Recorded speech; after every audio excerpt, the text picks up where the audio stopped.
تو پہلے 2 اشعار اسی سے متعلق ہیں کہ نہ دے پردہ دیوار شیشے کی، چھت نہیں سایہ دار شیشے کی، گوہے شیشے کا گھر حسین لگتا، خامیاں بے شمار شیشے کی۔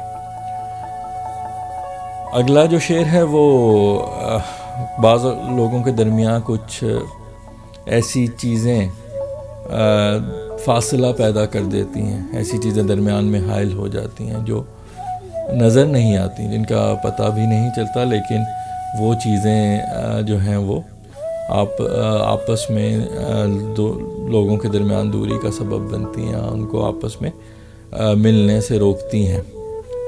تو اس میں اسی سے متعلق ہے کہ ہمارے بیچ ہے رہتی حائل فصیل ناگوار شیشے کی، یعنی ایک ناقابل برداشت دیوار شیشے کی درمیان میں حائل رہتی ہے، جو نظر بھی نہیں آتی اور نہ تو ایک دوسرے کی آواز پہنچنے دیتی ایک دوسرے تک، نہ جو ہے وہ ملنے دیتی ہے ایک دوسرے سے۔ اگلا جو شعر ہے، اس غزل میں زیادہ تر اشعار جو ہیں وہ ان کو اگر آپ دل کو شیشے سے تشبیہ دیں تو وہ آپ کو زیادہ اس کو سمجھ آتی ہے ان کی۔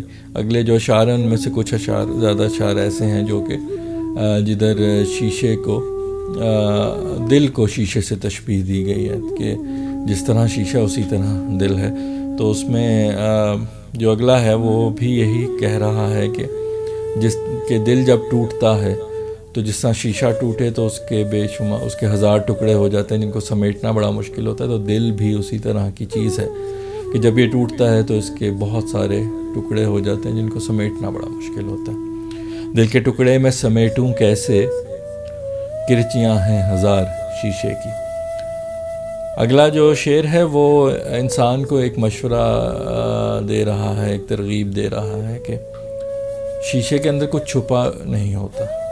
شیشے کی اگر جو اس کی بناوٹ ہے، جو اس کی مینوفیکچرنگ ہے، اس کے دوران اگر اس میں کوئی امپیورٹی کے ذرات آ جاتے ہیں، کچھ مٹی کے یا کسی اور چیز کے ذرات یا کسی اور قسم کی امپیورٹی، کوئی ایئر ببل آ جاتا ہے، ہوا کا بلبلا آ جاتا ہے اس میں، تو وہ چھپ نہیں سکتا، وہ نظر آتا ہے۔ تو انسان کو بھی یہی مشورہ دے رہا ہوں اگلے شعر میں کہ انسان کو بھی شیشے کی اس صفت سے سیکھنا چاہیے اور دنیا کے سامنے اپنی تمام خامیاں خوبیاں جو ہیں وہ رکھنی چاہیے۔ تو اس طرح جو ہے وہ یہ شعر ہے کہ نہ کچھ اندر کا چھپا دنیا سے، صفت کر اختیار شیشے کی۔ اگلا جو شعر ہے وہ یہی گزارش ہے، کیونکہ وہی جو دل کو میں نے شیشے سے تشبیہ کی بات کی تھی کہ اس میں یہی ہے کہ پتھروں کی بارش سے روکا۔ پتھروں کی بارش سے یہاں جو ہے وہ مراد ایسی باتیں ہیں، ایسے کام ہیں جو کہ کسی انسان کے دل کو توڑتے ہیں۔ اور تو ایک ایسا انسان جو حساس ہوتا ہے، اس کا دل بھی جو ہے وہ جلدی ٹوٹ جاتا ہے اس قسم کی چیزوں سے۔ تو اس پہ ہے کہ نہ کرو اس پہ سنگ کی بارش، میری دنیا ہے یار شیشے کی۔ تو یعنی پتھروں کی بارش نہ کرو اس پہ، جو ہے یہ شیشے کی دنیا ہے، یعنی نازک ہے اور اس طرح کی حرکت سے ٹوٹ سکتی ہے۔ اگلا شعر بھی اسی طرح ہی ہے کہ یہ دل کو شیشے سے تشبیہ ہے کہ چوٹ ہلکی سی پاش پاش کرے، چوٹ ہلکی سی پاش پاش کرے، صنف ناپائیدار شیشے کی۔ یعنی شیشے کی جو کیٹیگری ہے وہ ایک ناپائیدار چیز ہے، ایک نازک چیز ہے جو کہ ایک چھوٹی سی چوٹ سے بھی پاش پاش ہو جاتا ہے۔ تو دل بھی اسی طرح کی چیز ہے کہ ناپائیدار ہے، اگر اس پہ ہلکی سی چوٹ بھی لگے تو بعض اوقات وہ ہلکی سی چوٹ سے بھی پاش پاش ہو جاتا ہے۔ اگلا جو شعر ہے وہ بھی وہی ہے اسی طرح کے جو ہے اگر شیشے کی آہوزار کو سنا جائے تو پھر پتہ چلے گا کہ اسے پتھر سے شکوہ کتنا ہے۔ یعنی اگر کسی ٹوٹے ہوئے دل کی آہوزار سنی جائے تو پتہ چلے گا کہ جس شخص نے یا جس حرکت نے یا جس بات نے اسے توڑا ہے اس سے کتنا شکوہ ہے دل کو۔ تو وہ شعر اس طرح ہے کہ اسے پتھر سے ہے شکوہ کتنا، سن ذرا آہوزار شیشے کی۔ غزل کا آخری جو شعر ہے وہ محبوب کی آنکھوں کی تعریف ہے، جس میں محبوب کی آنکھ کو رنگ دار شیشے سے تشبیہ دی گئی۔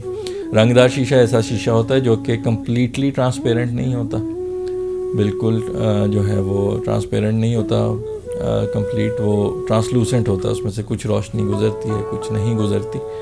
تو اس کی خوبصورتی اسی میں ہے کہ اس میں آپ کو چمک نظر آتی ہے، اس میں آپ کو جو ہے وہ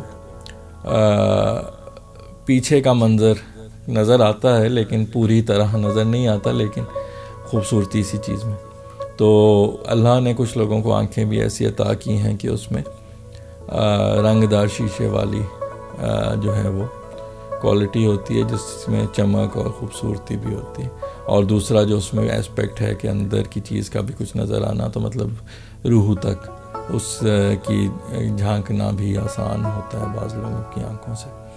تو اس سے تھا متعلق کہ آنکھ اس کی ہے چمکتی فیصل جیسے ہو رنگ دار شیشے کی۔ جی تو امید ہے آپ کو غزل پسند آئی ہوگی، اور یہ بھی امید کرتا ہوں کہ آپ نے اشعار کے مفہوم در پردہ سوچ اور پس منظر سے بھی لطف لیا ہوگا۔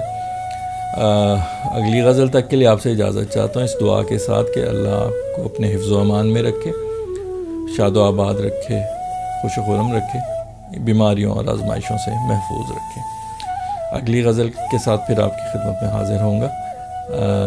تب تک کے لیے خوش رہیے، خوش رکھیے، اپنا بہت سارا خیال رکھیے۔ اللہ حافظ۔